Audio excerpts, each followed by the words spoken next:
Welcome to మా అభిమానం third part మూడవ అంకం. ఈ మా అభిమానం అనే సిరీస్లో భాగంగా కళ్యాణదుర్గం నియోజకవర్గాన్ని మనం సెలెక్ట్ చేసుకొని దానికి సంబంధించిన లోటుపాట్లు, అక్కడ జరుగుతున్న స్కాములు, దాని వివరాలు, వీటి గురించి మనం మాట్లాడుతున్న విషయం మీకు తెలిసిందే. అయితే పార్ట్ 3లో నేను ముందుకెళ్ళే ముందు నేను మీకు విషయం చెప్దాం అనుకుంటున్నా. Do not skip this video. కొద్దిగా జాగ్రత్తగా ఈ వీడియోని మీరు వినాలి. నేను ఎప్పుడు కూడా మా ఛానల్ని సబ్స్క్రైబ్ చేసుకోండి, మా ఛానల్ వీడియోస్ చూడండి అని చెప్పి నేను ఎప్పుడు చెప్పను. సబ్స్క్రైబ్ చేసుకోండి అని కూడా అడగను. ఎందుకంటే ఒక వ్యక్తి చేస్తున్న పని మీకు నచ్చితే మీరు చూస్తారు, నచ్చకపోతే చూడరు, వెళ్ళిపోతారు అనేది నా ఉద్దేశం. I don't want to force anyone to watch my videos or or videos. ఇప్పుడు మాత్రం ఖచ్చితంగా ఈ వీడియోని చివరిదాకా చూడండి, జాగ్రత్తగా చూడండి. ఎందుకు చెప్తున్నానంటే ఇది ఒక నియోజకవర్గానికి సంబంధించిన సమస్య. దాదాపు కొన్ని వందల ఎకరాలు బీట్ల వారిపోయి, అంటే బీడు భూములుగా మారిపోయే ప్రమాదం ఉన్న ఒక సమస్య. దీని గురించి మీ అందరికీ తెలియాలి. కళ్యాణదుర్గం కేంద్రంగా ఏం జరుగుతుంది అనేది మీకు తెలియాలి. అది మీకు తెలియాలంటే ముందు మీకు పొంగనూరు బ్రాంచ్ కెనాల్, అంటే Kuppam branch canal, Punganur branch canal గురించి మీకు తెలియాలి. రాయలసీమలోని దాదాపు 6 లక్షల ఎకరాలు, మళ్ళీ చెప్తున్నాను, దాదాపు 6 లక్షల ఎకరాలు హంద్రీనీవా లైనింగ్ పనుల వలన అయిపోతున్నాయి. అంటే 6 లక్షల ఎకరాలు హంద్రీనీవా లైనింగ్ పనుల వలన ఎండిపోబోతున్నాయి. అసలు రాయలసీమలో ఇన్ని వేల ఎకరాలు ఎందుకు బీళ్లుగా మారిపోతాయి? హంద్రీనీవా లైనింగ్ పనులు జరగటానికి కళ్యాణదుర్గంకి లేకపోతే ఈ పొంగనూరు బ్రాంచ్ కెనాల్కి ఏంటి సంబంధం అనేది మీకు తెలియాలంటే ఈ వీడియో మొత్తం మీరు చూడాలి. రాయలసీమ ప్రాంతానికి తీరని అన్యాయం జరగబోతోంది. ఎలా? కుప్పం ప్రాంతానికి హంద్రీనీవా ప్రాజెక్టు ద్వారా కృష్ణా జలాలని రాయలసీమ నుంచి కుప్పానికి తీసుకెళ్లటం వలన, అంటే రాయలసీమలో ఉన్న కొన్ని జిల్లాల నుంచి కుప్పం వైపు తీసుకెళ్లటం వలన కొన్ని లక్షల ఎకరాలు బీళ్లుగా మారిపోబోతున్నాయి. అసలు ఈ కథ తెలియాలంటే మీకు వైఎస్ రాజశేఖర్ రెడ్డి గారు బతికున్న సమయంలో జరిగిన కొన్ని పనుల గురించి మీరు తెలుసుకోవాలి. రాయలసీమ బీళ్లుగా ఉన్నప్పుడు కరువు ప్రాంతమైన రాయలసీమని సస్యశ్యామలంగా చేయటం కోసం కొంతమంది ముఖ్యమంత్రులు ప్రయత్నించినట్టే వైఎస్ రాజశేఖర్ రెడ్డి కూడా ప్రయత్నించారు. ఆయన అలాంటి ఒక ప్రయత్నంలోనే మొదలుపెట్టిందే హంద్రీనీవా ప్రాజెక్ట్.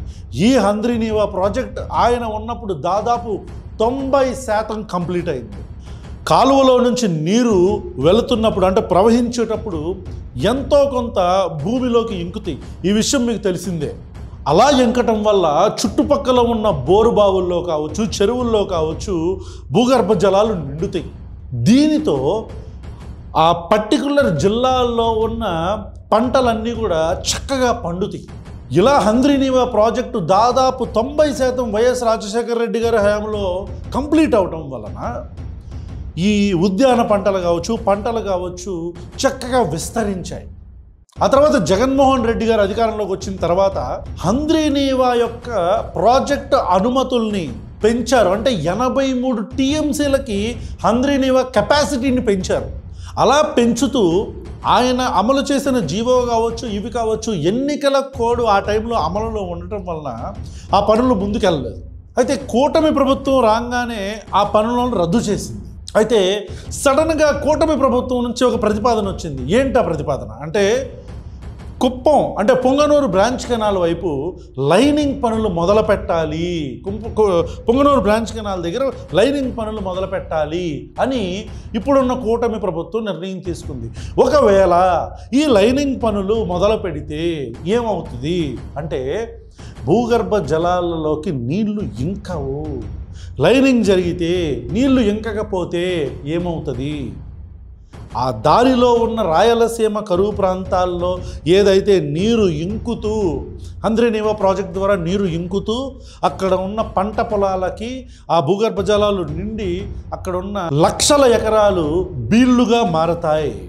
మీరు అవునన్నా కాదన్నా గత ప్రభుత్వం వైఎస్ జగన్మోహన్ రెడ్డి గారి ప్రభుత్వం కొత్త ప్రాజెక్టులకు కూడా నీళ్లు అందించేలా చర్యలు తీసుకున్నారు. గాజుల దిన్నె ప్రాజెక్ట్ అంటే కర్నూలు తాగునీటి పథకం ద్వారా 3 టీఎంసీలు, డోన్లో లిఫ్ట్ ఇరిగేషన్ స్కీమ్ ద్వారా 63 చెరువులకు నీళ్లు ఇచ్చేందుకు 2 టీఎంసీలు, సింగనమల చెరువుకి 1 టీఎంసీ, కళ్యాణదుర్గం నియోజకవర్గంలోని 114 చెరువులకి దాదాపు 4 టీఎంసీలు అంటే 3.8 టీఎంసీలు, upper Pennar project, Somarandlipalli reservoir, Topudurthi రిజర్వాయర్లకు 4.5 టీఎంసీలు, శ్రీ సత్యసాయి జిల్లాలో 193 చెరువులకు గాను లిఫ్ట్ ఇరిగేషన్ ద్వారా 3 టీఎంసీలు, కొత్త ప్రాజెక్టులకి ఇవన్నీ కాకుండా కొత్త ప్రాజెక్టులకు 23 టీఎంసీలు ఇవ్వటంతో పాటు రాయలసీమలో 6 లక్షల ఎకరాలకి దాదాపు 40 టీఎంసీలు నీళ్లు అందించేలా ఒక మంచి ప్రాజెక్ట్ వాళ్ళు రూపకల్పన చేశారు. ఇప్పుడు నేను చెప్పిన ఈ కాలువకి లైనింగ్ వేయటం వలన భూగర్భ జలాలు నిండక అడుగంటిపోయి మొత్తం రాయలసీమలో కొన్ని జిల్లాలు కొన్ని లక్షల ఎకరాలు బీళ్లుగా మారిపోబోతున్నాయి. ఇప్పుడు మనం కళ్యాణదుర్గం నియోజకవర్గానికి సంబంధించిన ఎమ్మెల్యే, నా అభిమాన ఎమ్మెల్యే అమిలినేని సురేంద్ర గారి గురించి మాట్లాడుకుందాం. ఇప్పుడు నేను చెప్పిన కథంతా మీకు ఎందుకు చెప్పాల్సి వచ్చిందంటే, రాయలసీమలో దాదాపు 6 లక్షల ఎకరాలు బీళ్లుగా మారిపోవటానికి కారణమవుతున్న ఒకే ఒక్క రీజన్ అంటే ఒకే ఒక కారణం ఈ పొంగనూరు బ్రాంచ్ కెనాల్కి సంబంధించిన కాంక్రీట్ లైనింగ్. దీనికి అమిలినేని సురేంద్రబాబు గారికి ఏంటి సంబంధం?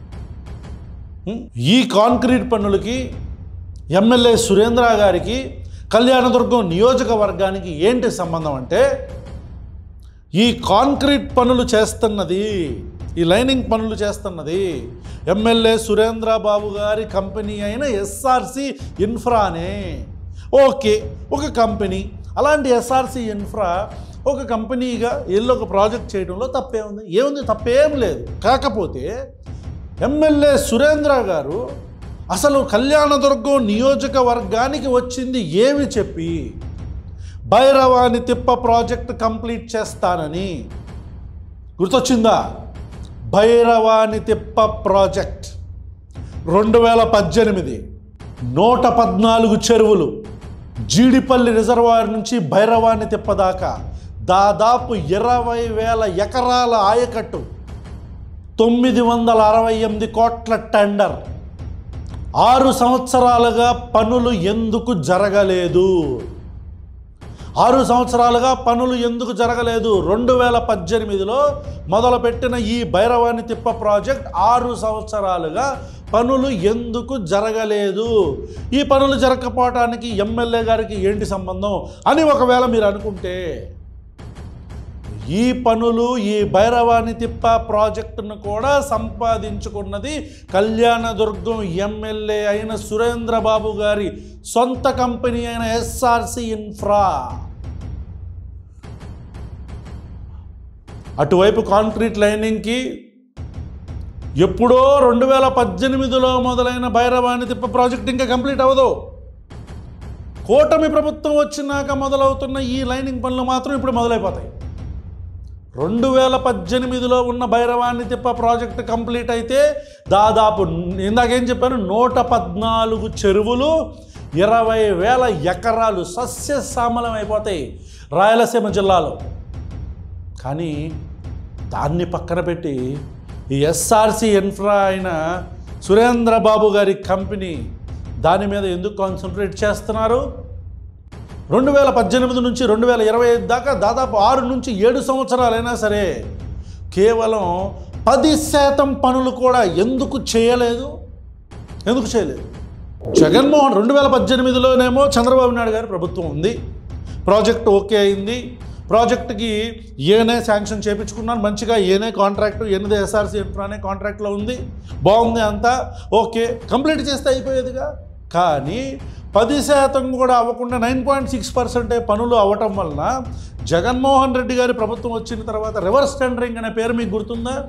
25% కంటే 25% కంటే తక్కువ ఉన్న ప్రాజెక్టులన్నీ కూడా క్యాన్సిల్ చేసి రివర్స్ టెండరింగ్కి పిలిపించారు. కానీ జగన్మోహన్ రెడ్డి గారి ప్రభుత్వం కూడా క్యాన్సిల్ చేయని ఒకే ఒక ప్రాజెక్ట్ ఈ భైరవాని తిప్ప ప్రాజెక్ట్. 9.6% కంప్లీట్ చేసినా సరే 25% కంటే 1% తక్కువ ఉన్న క్యాన్సిల్ చేసిన జగన్మోహన్ రెడ్డి గారి ప్రభుత్వం 9.6% కంప్లీట్ చేసిన ఈ భైరవాని తిప్ప ప్రాజెక్టుకి సంబంధించిన కాంట్రాక్ట్ని క్యాన్సిల్ చేయలా. కాంట్రాక్ట్ క్యాన్సిల్ చేయకపోవటమే కాకుండా రైతులకి ఎక్స్గ్రేషియా చొప్పున దాదాపు 90 కోట్లు ఇచ్చారు ల్యాండ్ అక్విజిషన్కి. ఇవ్వలేదా? అలా ఇచ్చినా సరే ఎందుకని కాంట్రాక్ట్ కంప్లీట్ చేయలా? భైరవాని తిప్ప ఎందుకు చేయలా? భైరవాని తిప్ప కంప్లీట్ చేస్తే కళ్యాణదుర్గానికి కావచ్చు, రాయలసీమకు కావచ్చు దాదాపు 2000 ఎకరాలు సస్యశ్యామలంగా మారతాయి అన్న విషయం మీకు తెలీదా? అంటే మీకు కాంట్రాక్ట్ ముఖ్యం, డబ్బులు ముఖ్యం, మీకు ప్రజలు, రైతులకు అందుతున్న పంట ఇవేమీ మీకు ముఖ్యం కాదు అని ప్రజలు డిస్కస్ చేసుకోవచ్చు. సురేంద్ర గారు దయచేసి ఒక్కసారి ఆలకించండి. ఇవన్నీ పక్కన పెడితే బీటీ అంటే భైరవాని తిప్ప ప్రాజెక్టుకు సంబంధించిన మట్టిని కూడా వదలకుండా సురేంద్ర గారు మట్టిని కూడా వదలకుండా తీసుకెళ్ళిపోయిన వ్యక్తులు ఎవరో నేను మీకు ఇప్పుడు ఒక న్యూస్ క్లిప్పింగ్ వేస్తాను చూడండి. బీటీపీ కాలువ మట్టి సొంత భవన నిర్మాణానికి తరలింపు. ఇది కళ్యాణదుర్గం పట్టణం పరిధిలో కుందుర్తి రోడ్డులో రాధాస్వామి ఆశ్రయం ఎదురుగా టీడీపీ అభ్యర్థి అమిలినేని సురేంద్రబాబు నిర్మిస్తున్న భవనం. ఇప్పుడు ప్రస్తుత ఎమ్మెల్యే దాదాపు 2 ఎకరాల్లో టీడీపీ కార్యాలయం, దాని వెనక వైపు సొంత భవంతి నిర్మాణం చేపడుతున్నారు. ఇందుకోసం భూమిపై ఎర్ర మట్టిని ఏకంగా 10 అడుగుల ఎత్తు వరకు పరిచారు. 10 అడుగులు ఎత్తు వరకు ఎర్ర మట్టిని పరిచారు. ఆ మట్టి ఎక్కడది? జీడిపల్లి నుంచి భైరవాని తిప్ప ప్రాజెక్టుకు కృష్ణా జలాలు తరలించేందుకు చేపడుతున్న కాలువ పనుల్లో భాగంగా తీసిన ఎర్ర మట్టిని అక్రమంగా ఎక్కడికి చేరవేయడం గమనార్హం. కళ్యాణదుర్గం టీడీపీ అభ్యర్థి అమిలినేని సురేంద్రబాబు సాగించిన మట్టి దోపిడీలో మరో కోణం వెలుగు చూసింది. తన సొంత కాంట్రాక్టు సంస్థ ఎస్ఆర్ ఇన్ఫ్రాస్ట్రక్చర్ ద్వారా చేసిన బాగోతం బయటపడింది. జీడిపల్లి భైరవాని తిప్ప ప్రాజెక్టు కాలువ పనుల్లో భాగంగా కొల్లగొట్టిన ఎర్రమట్టిని కళ్యాణదుర్గంలో తాను నిర్మిస్తున్న భవంతి కోసం వాడుకున్న వైనంపై విమర్శలు వ్యక్తమవుతున్నాయి. 10 అడుగుల అక్రమ పునాది, మింగింది కొండంతా, చెల్లించింది గోరంతా. సామాన్యులు ఒక ట్రాక్టర్ మట్టి తీసుకెళ్లాలంటే, వినాలి ప్రజలరా, సామాన్యులు ఒక ట్రాక్టర్ మట్టి తీసుకెళ్లాలంటే 1,00,000 నిబంధనలు పెట్టే అధికారులు బడా కాంట్రాక్టర్లైన అమిలినేని సురేంద్రబాబుకు జీ హుజూర్ అంటూ అనుమతించినట్లు తెలుస్తుంది. యథేచ్ఛగా మట్టిని అక్రమంగా తరలిస్తున్నా పట్టించుకోలేదు. అయితే ఇటీవల హంద్రీనీవా ఉన్నతాధికారుల పరిశీలనలో అక్రమ వ్యవహారం బయటపడటంతో అప్పటికప్పుడు కొంతమేర ప్రభుత్వానికి పన్ను రూపంలో చెల్లించినట్టు, అయితే అక్రమంగా తరలించిన దానికి ప్రభుత్వానికి చెల్లించిన మొత్తానికి భారీ స్థాయిలో వ్యత్యాసం. అంటే అదే ఇదంతా ఏంటంటే దాదాపు మాకు వచ్చిన ఇన్ఫర్మేషన్ సబ్జెక్ట్ టు కరెక్షన్ దాదాపు 50 లక్షల పెనాల్టీ ఈ బీటీ ప్రాజెక్ట్ అంటే భైరవాని తిప్ప ప్రాజెక్టుకు సంబంధించిన ఎర్ర మట్టిని దోచేసినందుకు. మట్టిని దోచేటువంటి సార్ 50 లక్షల పెనాల్టీ కట్టారా? మట్టిని దోచేటువంటి సార్, మట్టిని దోచేయటం ఏంటండి? సో ప్రజలకి నేను చెప్పాలనుకుంటుంది, ఈ భైరవాని తిప్ప ప్రాజెక్ట్ 2018లో మొదలైతే దీని టెన్యూర్ 2.5 years, అంటే దాదాపు 2021 కల్లా.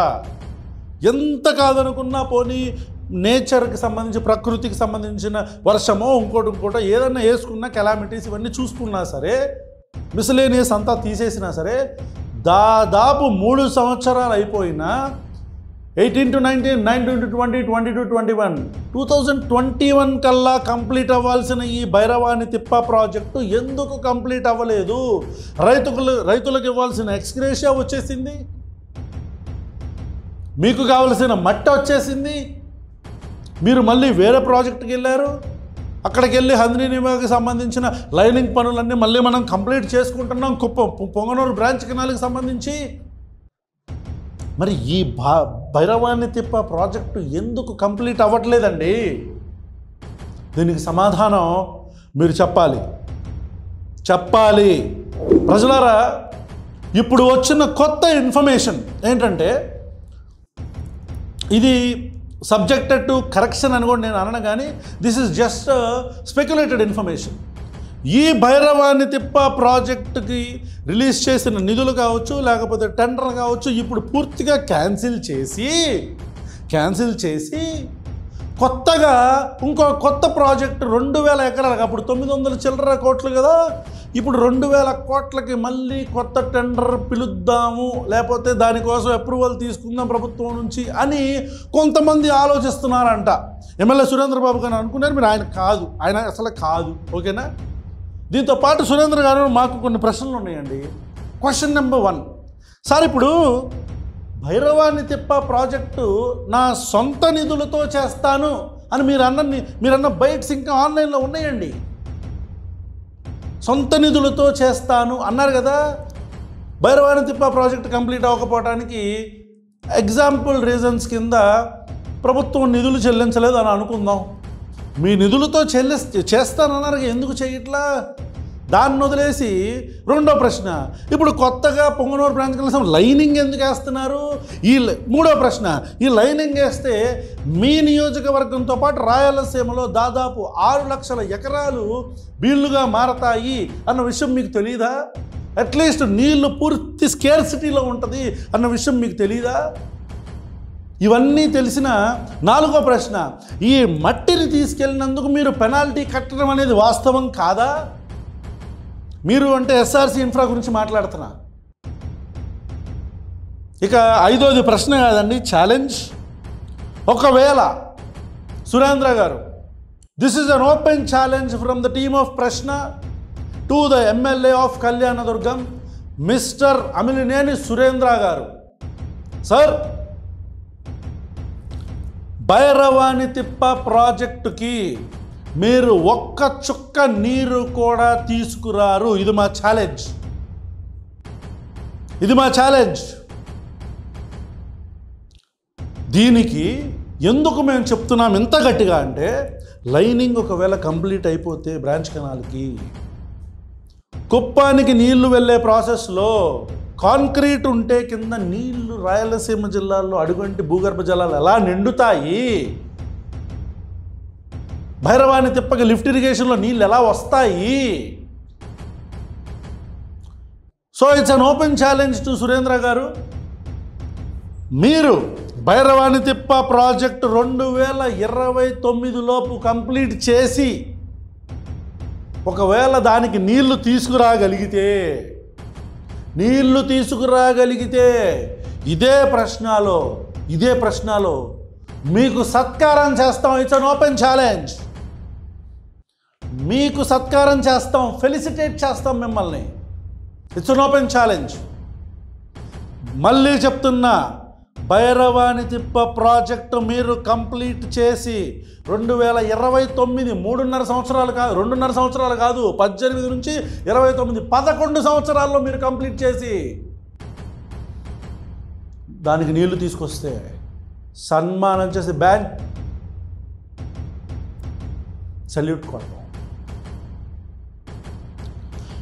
So that's all for today's అభిమానం.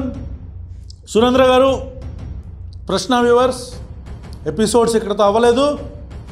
Let us wait for the 4th episode. We'll see you in the episode of 4, 4వ అంకం. And that's all for today's మా అభిమానం.